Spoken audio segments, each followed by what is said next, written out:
Gabrielle Union is known for her memorable roles in films like Bring It On, Bad Boys 2, Deliver Us from Eva. She's also the girlfriend of NBA superstar Dwayne Wade. But it's her work when the camera is off that Gabrielle is most proud of. She's a fierce advocate for victims of rape. And she works alongside several cancer organizations, including Susan G. Komen.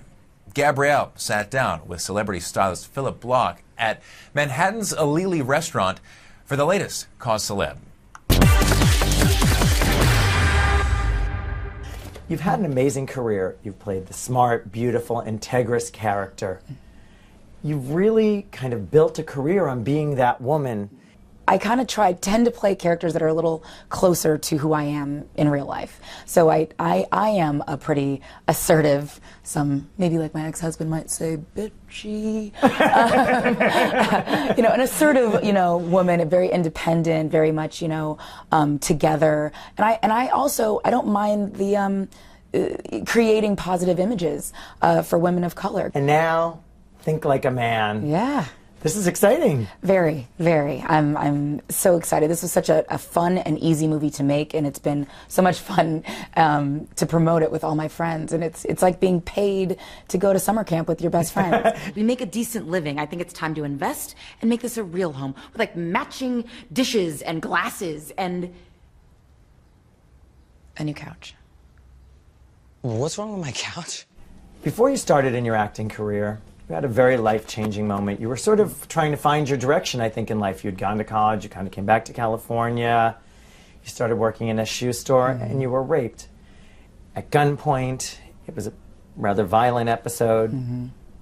Can you tell us a little about the episode and how that actually changed you and how it's changed your future and how you help people in that situation? Yeah, I mean, I was 19 years old, it was summer break from college.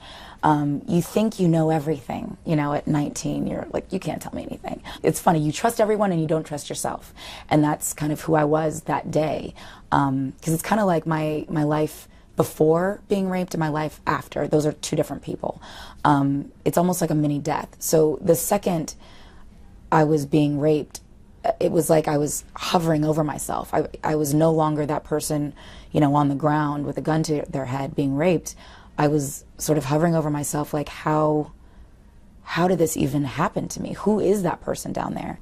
But it's an incredible journey to go from victim, because, I say it all the time, people will let you be a victim your whole life and never have any expectations of you, and they're always like, well, she was raped. You got a D on your paper, well, she was raped. Or, they will give you an excuse not to make anything of yourself, and I challenge, rape victims. I challenge you to become a survivor, because the woman that you will grow to be, the person that you will grow to be, is more fierce and phenomenal and strong than the woman that you thought you were. So I work with the RAIN organization. I was appointed by President Obama to the National Advisory Committee for Violence Against Women. I'm working to make sure the Violence Against Women Act is reestablished. A few years ago, tragedy struck very close to home for you. Your best friend, one of your best friends, Kristen Martinez, a friend of many, many years, was diagnosed with stage 4 breast cancer, and your aunt was at the same time. Kristen had a very important message that she wanted delivered, and you've been doing a good job at that. Why don't you tell us about that? Yeah, she was just like, I'll put it in different language because, Kristen was very real. She was like, fear can literally kill you. And you got to tell people it's better to know than to not know. Prevention is the key. Don't be so fearful of what the news may be that you just never go. She worked a lot with the Young Survivors Coalition, and the Young Survivors Coalition is really geared towards helping young people sort of navigate treatment and becoming advocates for themselves, and also finding a network of other women who are going through the same thing. Susan G. Komen, they invited you actually to be an ambassador. Yeah, no, when they found out the work I was doing on behalf of Kristen Martinez, they invited me to be a global ambassador for the Circle of Promise, part of Susan G. Komen, and I recognize through my work with Kristen and in urban communities, there are so many factors why we have the highest mortality rate. We are fear being one of those things. Access to proper health care is another.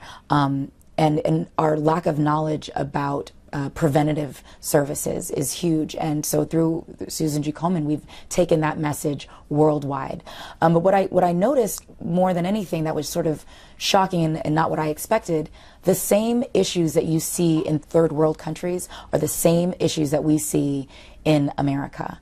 You know, so I always say I didn't need to leave the Bronx to get education about what the needs are in the world, because they're the same. But thanks to a lot of the work you've done, your aunt is actually a survivor of breast cancer at this point. My aunt, Donna Johnson, she was able to get an early diagnosis, which is key, and she beat breast cancer. You're putting it out there in the universe. You are putting out there that I'm not going to take this, whether it's rape, whether it's breast cancer, a bad husband.